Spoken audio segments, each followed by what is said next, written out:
Kia ora, everyone. My name is Judyth Sachs. I'm the Chief Academic Officer from Studiosity, and it gives me great pleasure in being able to introduce three esteemed academics from New Zealand who are going to talk about a project that they were awarded the Tracey Bretag Award for Academic Integrity. But before I start, I'd just like to say that this is the fifth year that we have run the Academic Integrity Awards in recognition of Tracey's name. And it's really good to know that, in fact, a number of people who've been given the award have worked closely with and have known Tracey well. And Jason, you worked with and knew Tracey well. So I think many of us think that we have that question in our minds when we see things about academic integrity, particularly the description of it and the presentation of it in the media. What would Tracey say? What would Tracey do? What advice would we get from Tracey?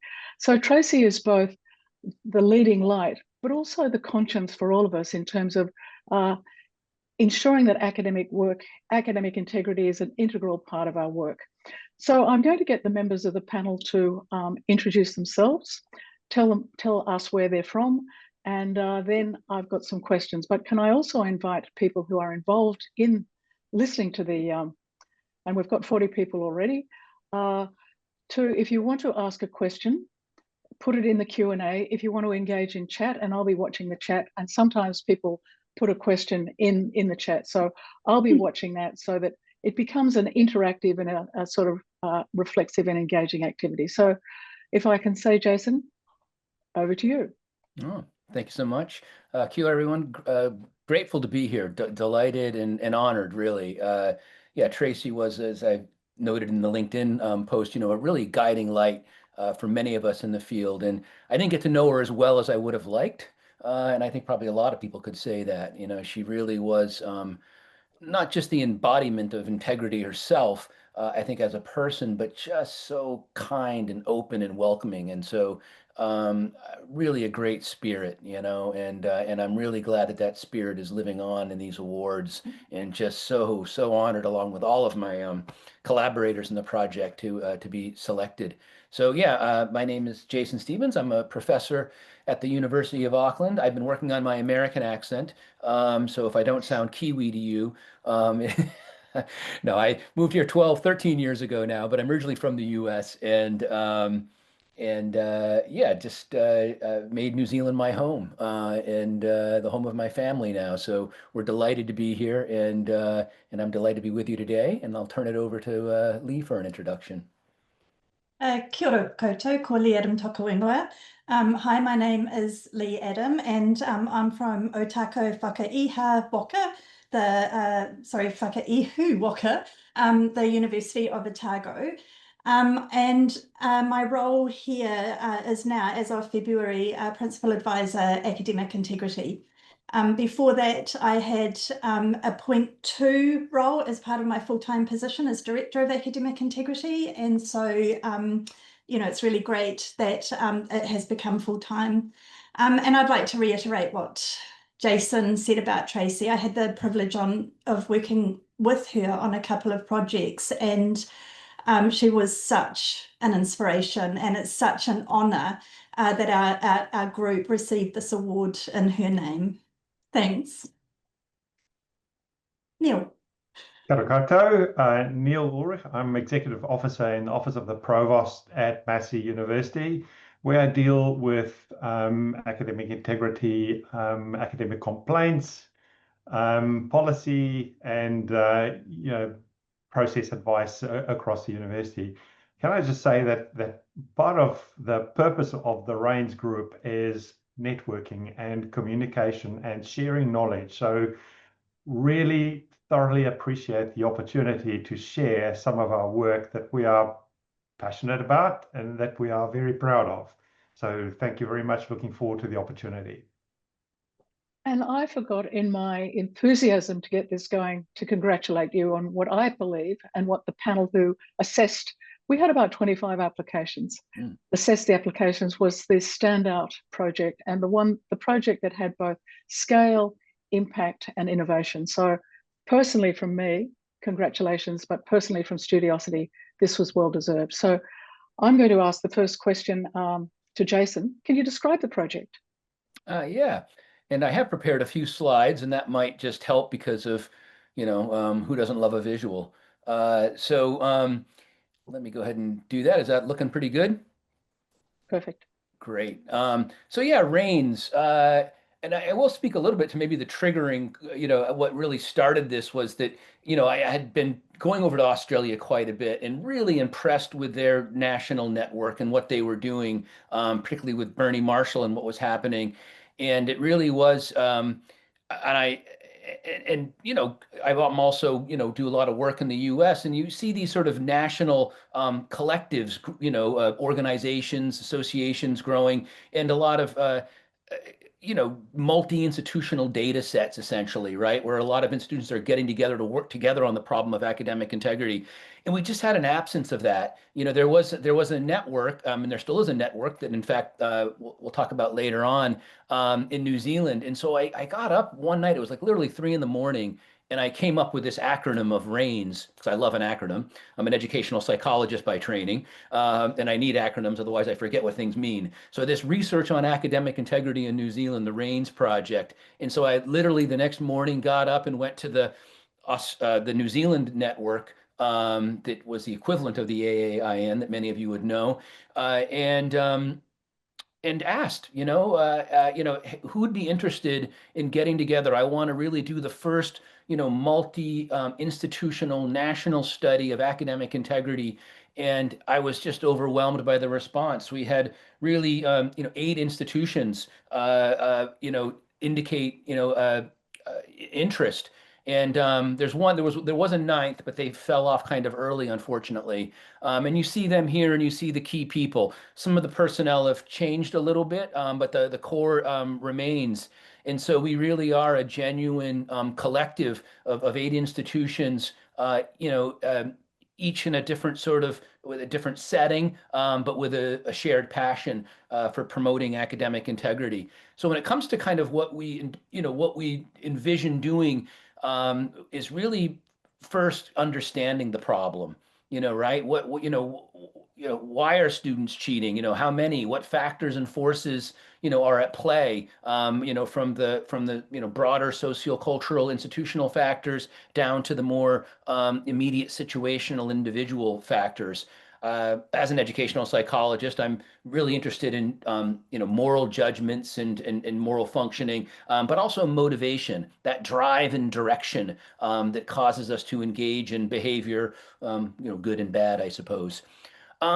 And that was the first part, but it was really all of us, really cared deeply about making a change. This wasn't just a research project to understand the problem, but really an initiative, and a group, and we're kind of thinking of ourselves now more as a community of practice, for really creating, implementing, and evaluating possibilities for promoting integrity.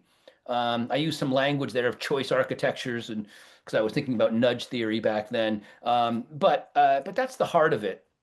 And so the first step of that, was really doing a survey, and we did think, several surveys. We wanted to survey students first and foremost, but also faculty. And more recently, which we're really going to launch in about a month and a half, actually, we're launching our second national study that's going to include a range of AI type questions. Of course, AI is an artificial intelligence is really unfortunately filling up our academic misconduct docket these days at many institutions. But we're also, as educators, right, introducing it and using it in meaningful ways for teaching and learning and assessment. So increasingly, this project of thinking about AI is looking at both permitted, legitimate, educational uses, versus those misuses where people are taking shortcuts and using them in unpermitted contexts. So we want to really capture both of that, and do a deeper dive, including some qualitative work. Now, I will say, by way of wrapping up my long-winded description, is that we did publish the results of that first survey, presented them in a couple of forums, including the Australian Academic Integrity Network conference, and got them published in NZAR. This is open access, so there's a QR code for you there, and that will describe essentially the results of that of the student survey.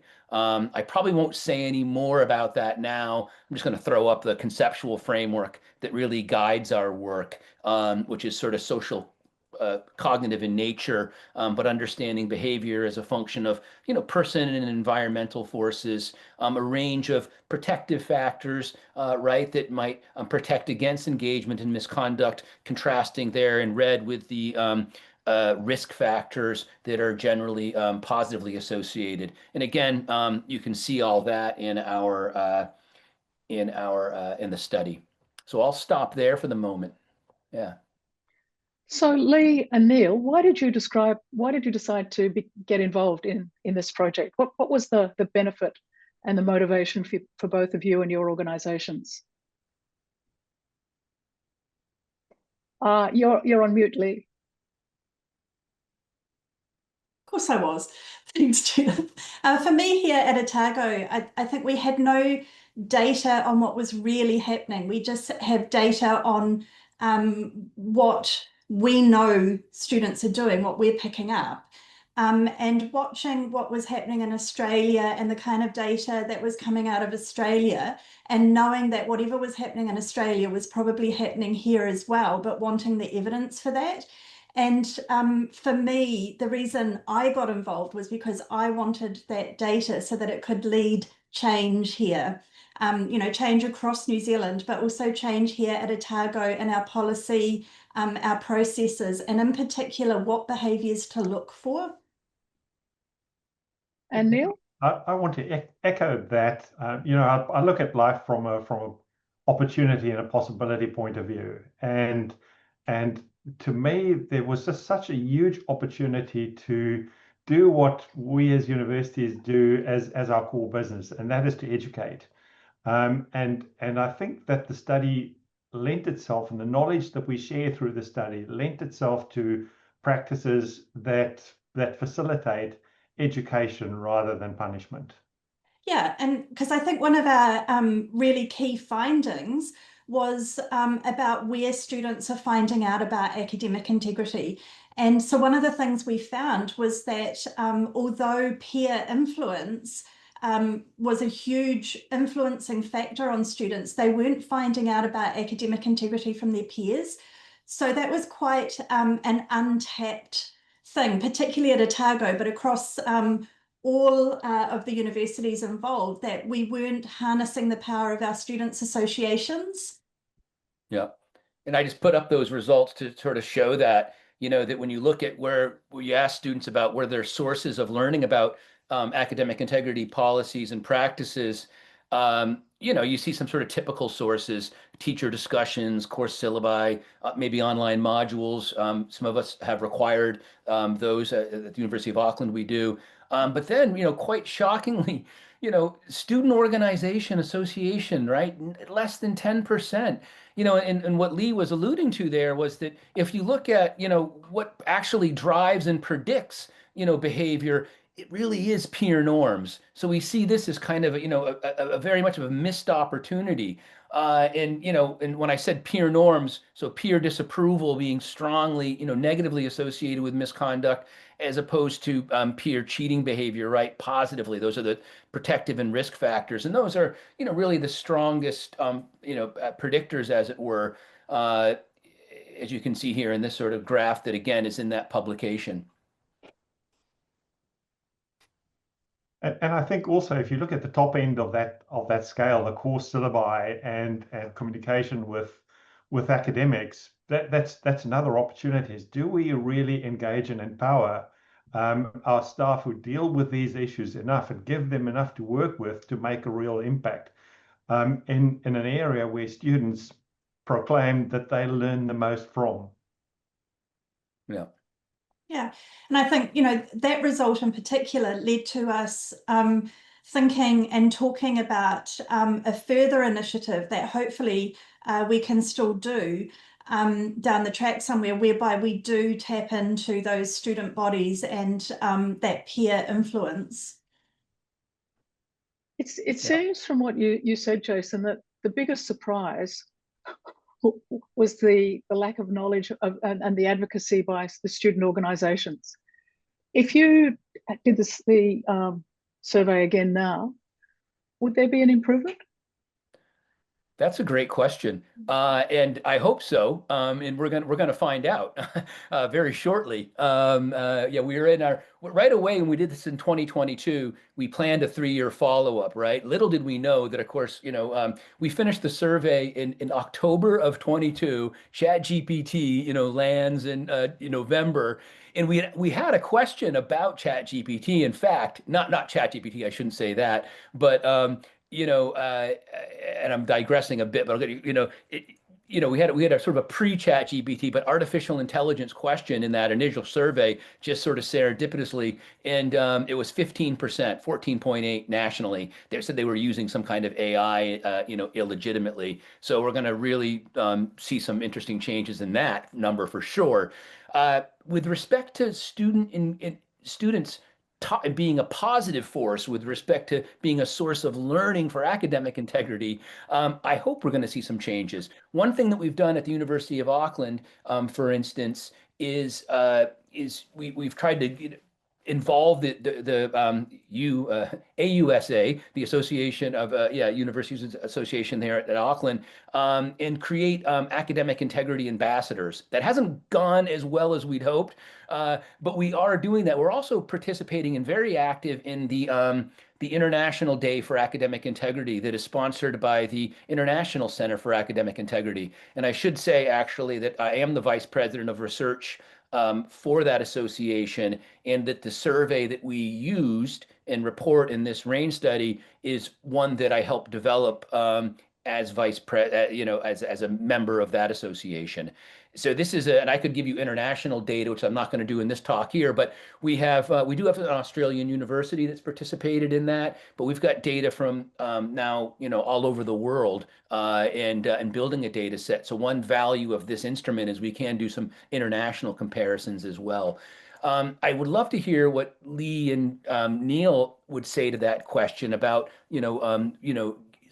students as a voice, a positive voice for academic integrity, learning, and understanding, because of that is something that for me is really critical. And I went to honor code institutions in the United States for my education, Vanderbilt and Stanford in particular, and there really was a sense of student ownership.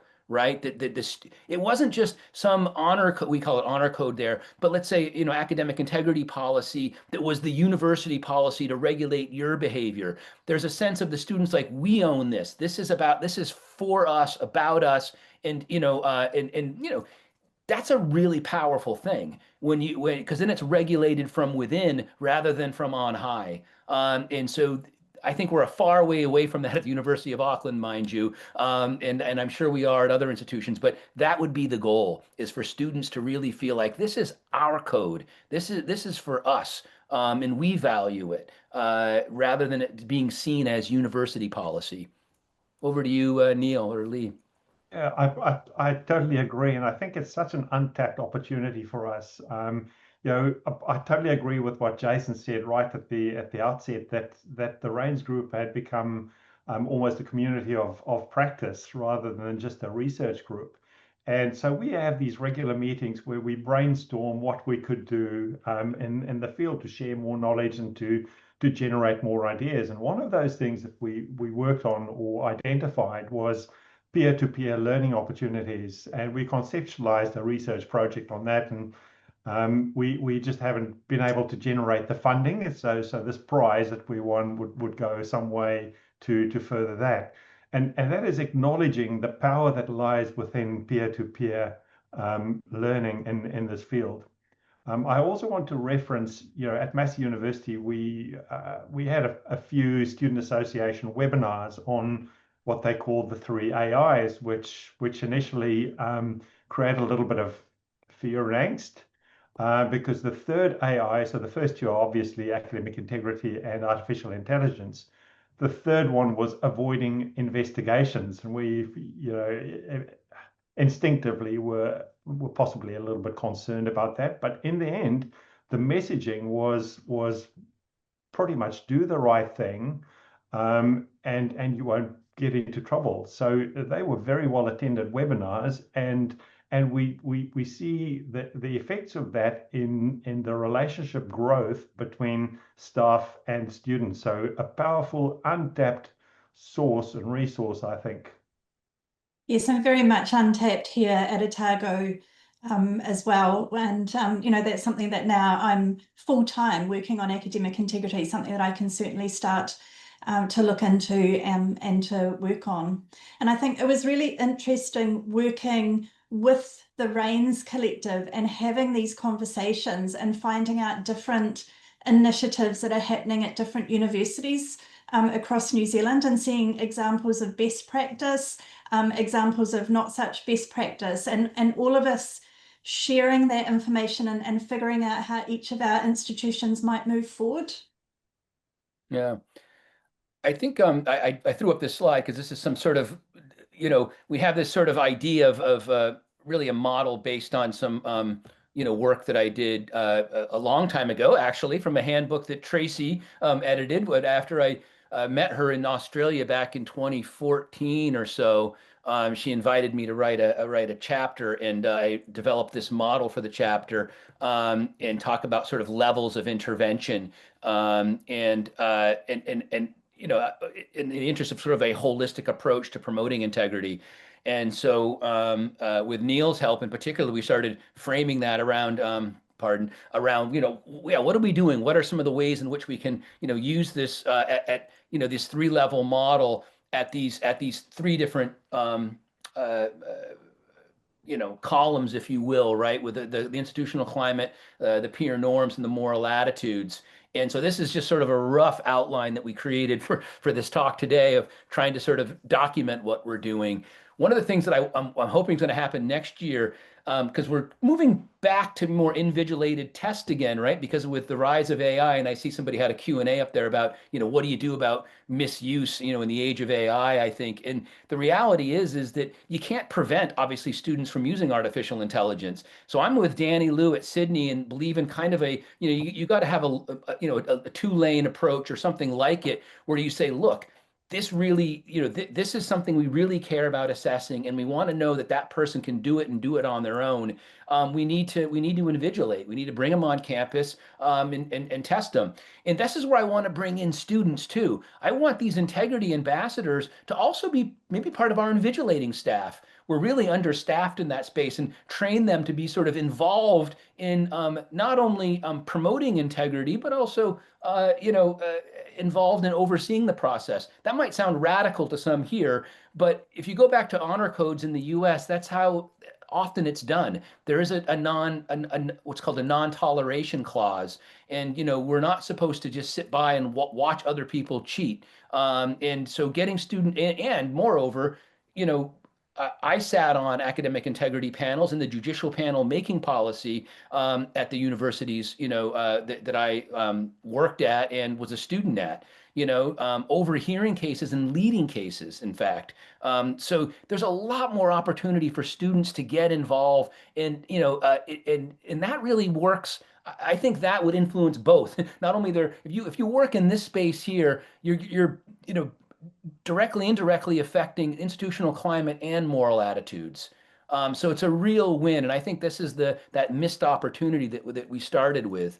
The more we get students involved in feeling like this academic integrity is for them, and it really is their policies, their code, as it were, the more powerful, I think that force will be, and more successful will be, and hopefully seeing integrity and not processing cases of misconduct.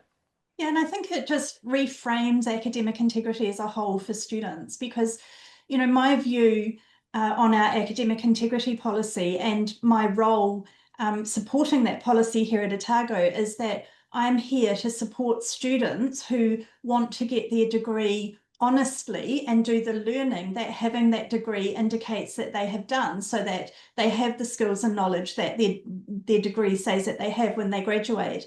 And I think, harnessing those peer norms and things can really help to get that message across to students who potentially currently see academic integrity and academic misconduct processes as a kind of a catch and punish, that we're out to get them, rather than seeing it as supporting their learning. Yeah, exactly.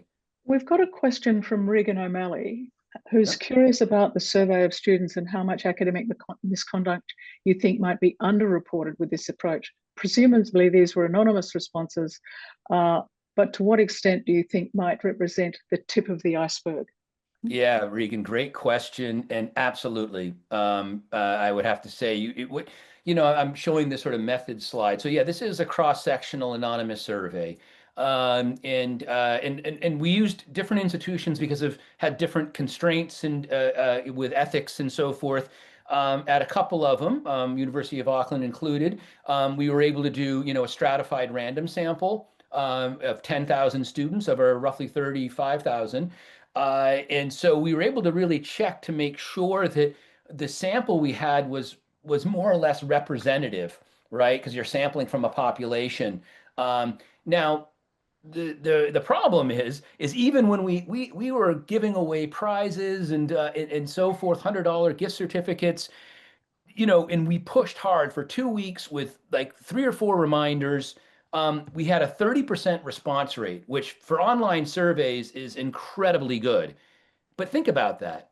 That's a 70% non-response bias then, right? 30% sounds great, but then 7 out of 10 people didn't answer it. And why didn't they answer it?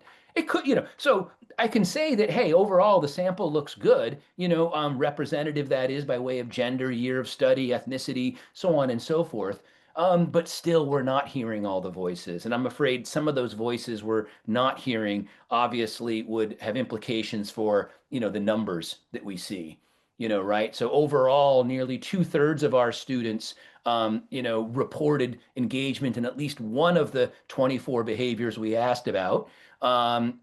We had one institution that was very low at 40%. And another, but the rest of us were all, I say the rest of us because Auckland included, were north of 60%, all the way up to 70. There was only one that had less than a majority who said that they didn't do something. So yeah, I think these numbers, to answer your question, probably don't reflect the reality, and the reality is a bit higher still. Yeah. Yeah, and going back to the different responses from different institutions and the different ways that the survey was pushed out, that was probably the biggest challenge that we faced as a collective, was that different universities had different policies on what students could be surveyed on, who could administer those surveys, who got to say whether or not a survey could go out. Some institutions had a specific number of student surveys that could go out each year, and if that cap had already been reached, then they couldn't send the survey out. Some institutions like Otago, we were able to send the survey to all of our undergraduate students, and that's partly and thanks to my colleague Jo Gibson, who made that happen. But other institutions were limited in who they could send the survey out to, so they could only choose a sample to send it out to. So I think one of the strengths of what we did, given that difficulty, is we kind of just went with the flow with that. So we wanted data, and we wanted each university to get as much data as they could. And so each university worked within the constraints of what they could do to get the most responses possible without compromising our research integrity, our research methodology. So, that was certainly something that we had to work around. And already in the planning for our next survey going out next month or in October, we are facing the same difficulties that our institutions have, different requirements, and also requirements for ethical approval to actually collect the data in the first instance. Yeah, we actually had one institution, right, that wouldn't even allow them to email at all. So they had to go old school kind of and put, printouts with QR codes on bulletin boards around campus to recruit students. I will say, you know, because I love doing the stats and stuff, you know, that it was remarkable that despite all these different sampling approaches, the reliabilities, you know, across the institute, because I did confidential individual reports for every institution, and then one collective, you know, aggregated report for all institutions, and that was what we published out of. But everybody owns their own data. I was the one as the PI to aggregate it, analyze the data, and provide individual institutional reports so they could, you know, use those for their own policy and decision making. But I can say that despite all these differences in sampling and sample size, that the reliability and validity of the factors that we used were, you know, very strong despite those differences, which I was worried about. You mentioned that the survey went out in 2022. Yep. Post-COVID. What sort of noise do you think that COVID experience and the sort of working from home, studying from home had on students' responses, but also students' understanding of academic integrity? Great question. Yeah. It's not something we've really discussed as a team, but you know, my feeling is that COVID very much changed the way that everybody worked. I think that one of the ways that came through in the survey responses was the response to our question regarding the use of or the unauthorized use of generative AI. So using Gen AI to do your work and then submitting it. I think, you know, that was probably quite an indication of the way that students were really doing everything online and they were finding tools. Because, you know, before the media really heavily promoted ChatGPT when it was released, 15% of our respondents said that they were using ChatGPT to prepare assessments that they then submitted. But not only that, I think also one of our findings was that the most prevalent type of breach was collusion. And I think that was an important flow out from COVID and the situation that they found themselves in, doing assessments from home and not maybe personally being invigilated. Yeah, and I think there was also, for me, surprising number of students who said that they had engaged in impersonation in exams. They had either impersonated somebody or had asked somebody else to impersonate them. And I wonder if that was more related to the online examination environment than the in-person examination environment, where that's much harder to do. Can I just ask a different type of question now? And it's about the support you receive from your institutions. During a time of stringent budgets, sometimes symbolic support is more important than the sort of the financial support. But what sort of support, acknowledgement, and encouragement did you receive from your institutions? And the fact that you got all of the institutions except one to participate?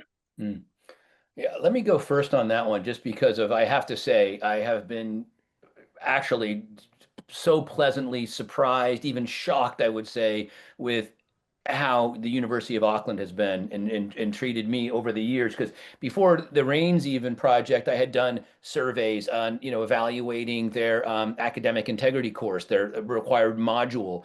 And I met with, you know, the then, you know, provost and so forth. And they've just always been so supportive. So when I came up with this RAINZ initiative, I went to the you know, Deputy Vice Chancellor Academic, Bridget Kuhl, who was just so supportive, and the Academic Quality Office, led by well, their staff, you know, David, Nissa,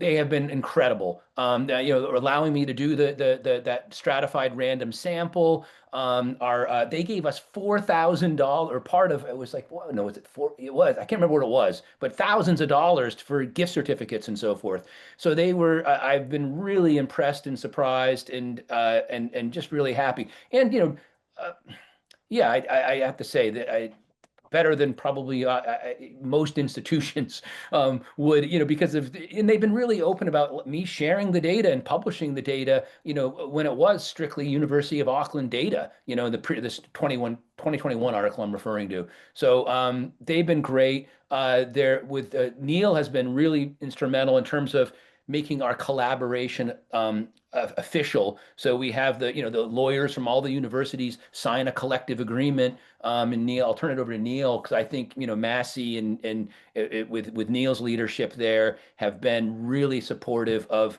the RAINZ Collective and everything that Neil's been doing there at Massey. So over to you, Neil. I agree with Jason, and I think we are a very small group, but we rely on the support of so many others. And where we've been really, really fortunate is the senior level of sponsorship or support of our work at Massey. The provost has been absolutely unbelievable in terms of supporting the work that we do and facilitating the work that we do, and likewise those who have to load and distribute the surveys and collect the results from the surveys, etc., and facilitate opportunities for us to speak, for example. So the team is a whole lot bigger than just the 10 or 12 of us who regularly meet as the RAINZ Collective. Those who help vet the collaboration agreements, etc., they all play a very essential part of the work that we do. But from what you're saying, it also gives legitimacy to the project. The fact that the lawyers have got in to actually make sure that you are protected and safe. The fact that the provost is a great sponsor. That's given you legitimacy, but it's also given you a profile and a sense of we're real about this. Absolutely. Yeah, and I was, I got to speak before all of the deputy vice chancellors academic at the national level, in the NZQA, the New Zealand Quality Assurance Association down in Wellington, flew me down for a talk to talk about our study and our work. So there's been a lot of absolute, support from the leadership of most institutions, I would say. And Lee could say a little bit about, what's happened to Otago there, right? With even her new position that she occupies is really itself a reflection of institutional support. Oh, absolutely. I had huge support from people here at Otago. In the first instance, I've mentioned Jo Gibson before. She's the Director of Student Experience here at Otago. She was hugely supportive to make things happen and get this survey through, and she was part of the original collective as well. But not only that, the DVC academic at the time was really supportive, and like Jason's experience in Auckland, she made funds available so that we could offer a prize draw for students who filled out the survey. When we had the results, I was invited to present the results to Senate, which is, the body that oversees the Vice Chancellor and everything that happens here. So massive amount of support, and it couldn't have happened without that support. And I think what's so inspiring for me is, sorry, Judyth, that I can't really say it's a blueprint. This has been done before, but the recipe that we follow in terms of the collaboration across universities is being replicated in other areas. So just recently, the New Zealand universities have formed a similar collective in relation to research integrity. And that's hugely exciting to be part of, for institutions to talk together, to learn from one another, and to build collectively more than what we could do individually. I'm interested to know, New Zealand is a small entity. Could the same thing be done in Australia with 40 universities? Do you think that you would have the same success here?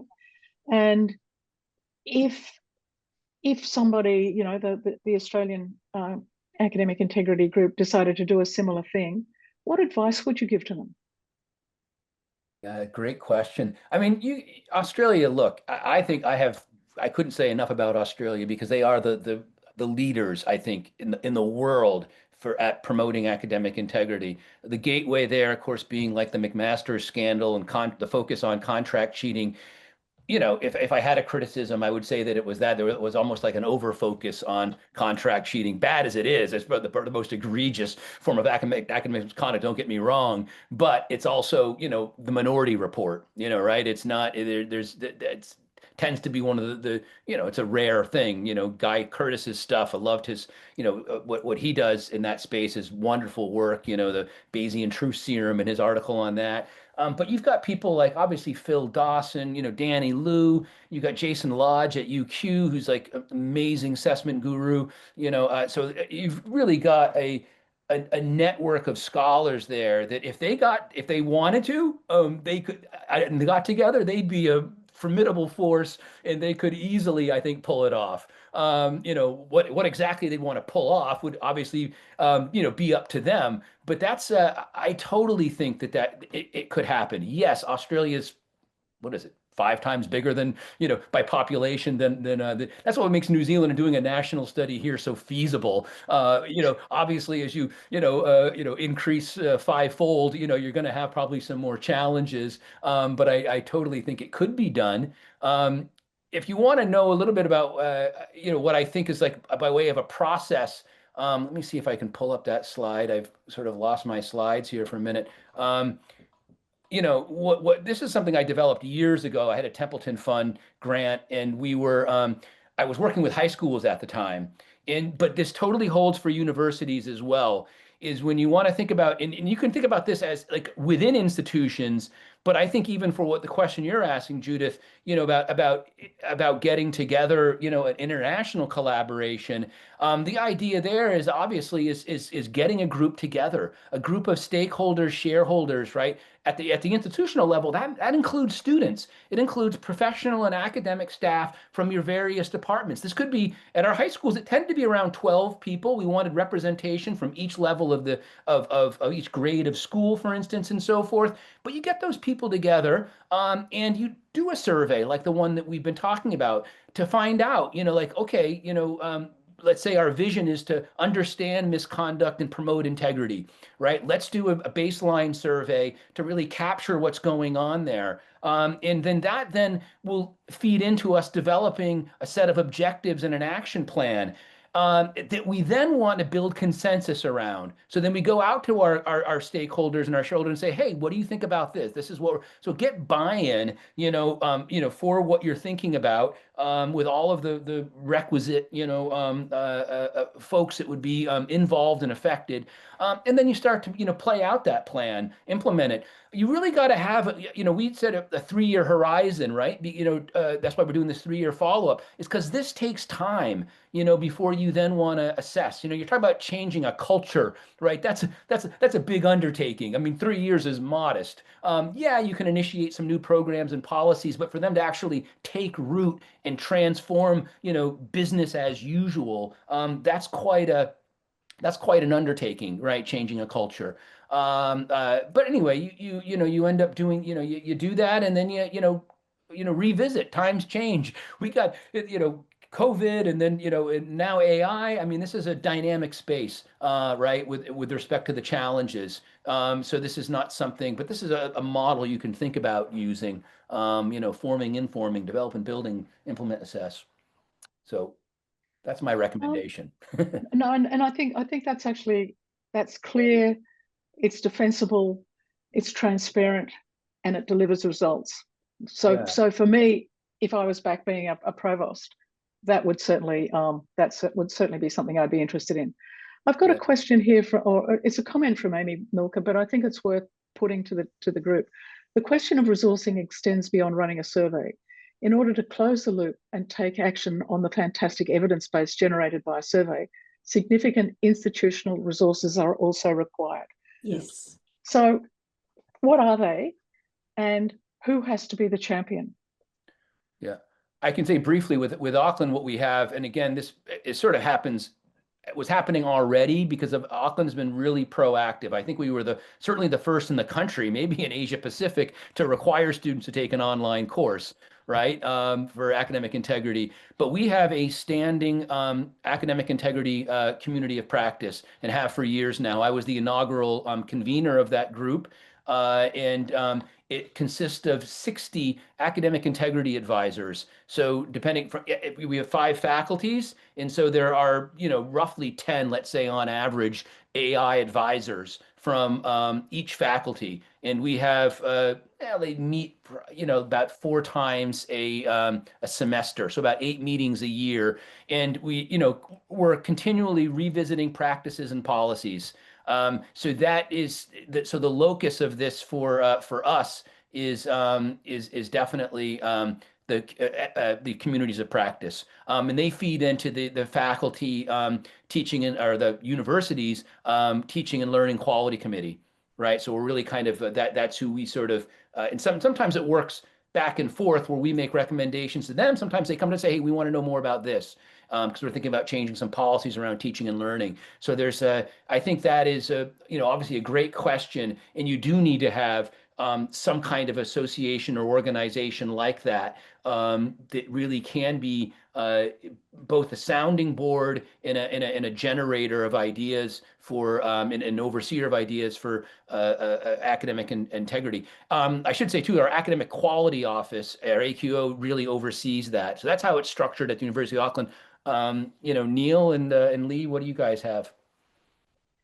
So here at Otago, we have an academic integrity advisory committee, but the value of the data that we collected from the survey in 2022 actually allowed me to make an argument for what is now my full-time role. So it provided part of the reasoning for this role. And so I was able to make the argument that the number of students who are engaging in a behaviour that we deem to be academic misconduct poses a significant institutional risk. So it's a risk to the value of our degrees, it's a risk to the reputation of the university. And so when you put that beside my salary, that could quite potentially help mitigate that risk. And in consideration of how much the university spends on marketing each year, it was kind of a no-brainer.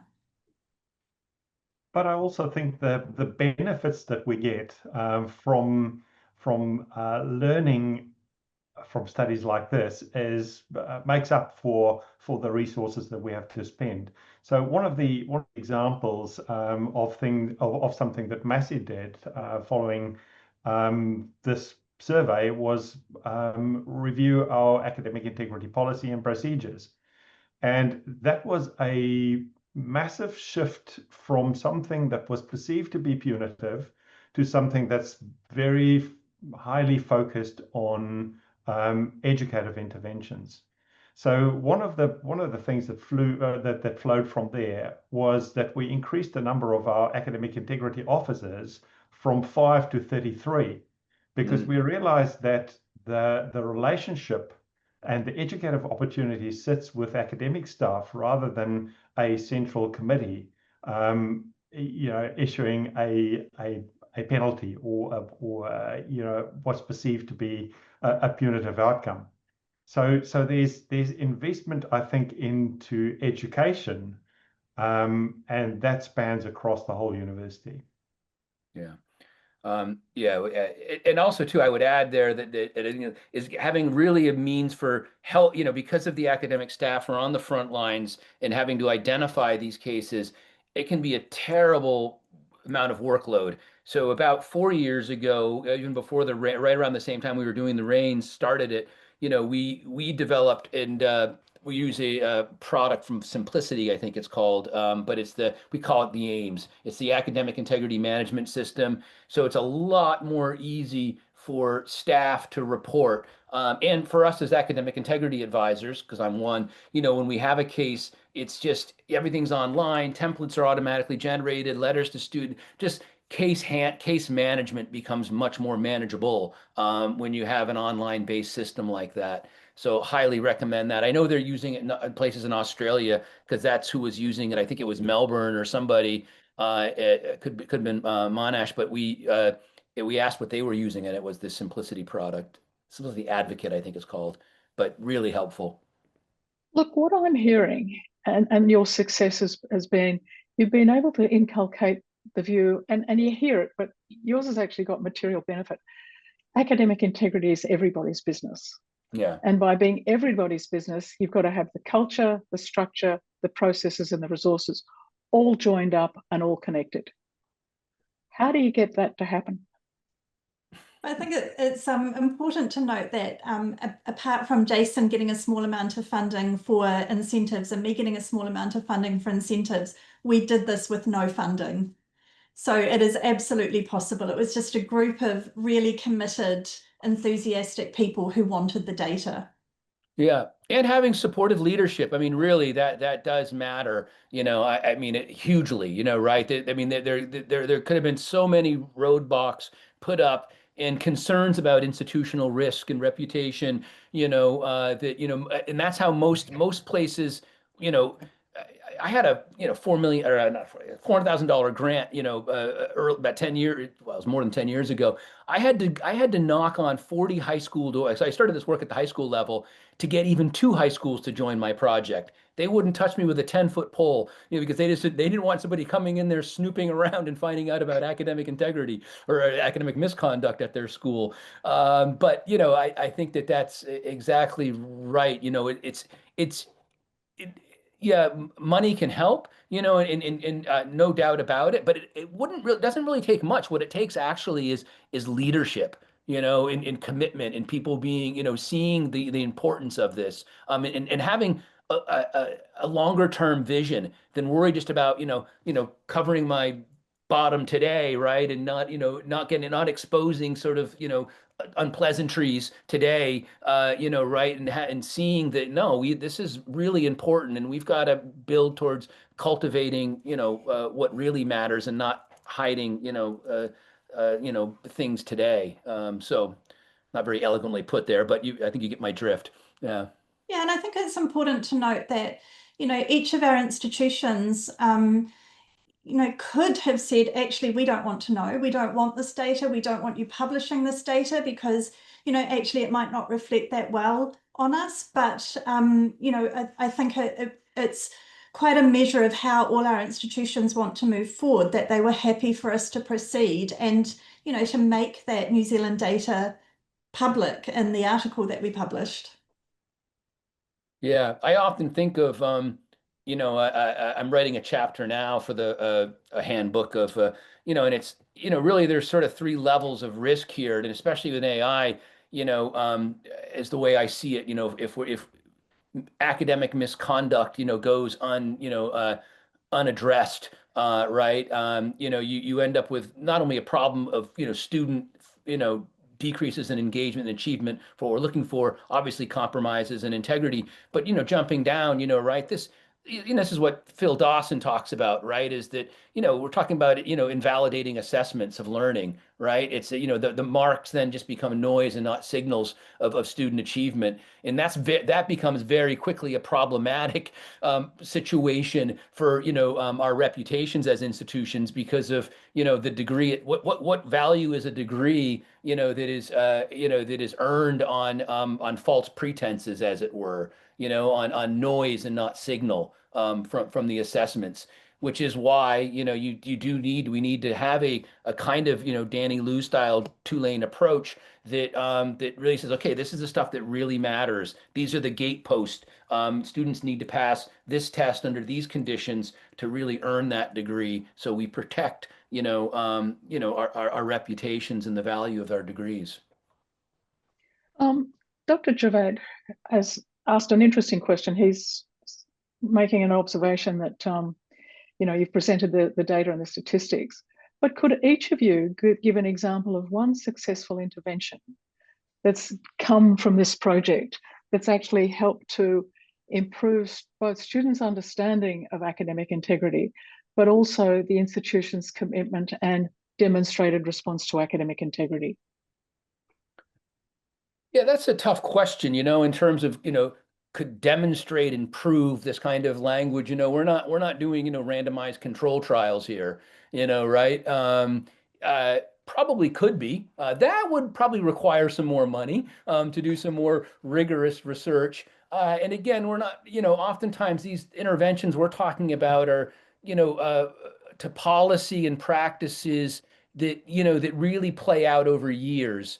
We're not talking about, hey, I got a 3-week intervention here, pre and post, and this is going to change, this student, I now have done some of that work. That said, check out the work I did with Tracey Bretag Prize. We just published an article in 2024 where we had it was quasi-experimental. It was where students who were caught cheating and then processed took an academic integrity course that Tricia runs at University of San Diego, and we evaluated that in SOL movements in ethical sensitive awareness. That's published in Journal of Moral Education, also open access.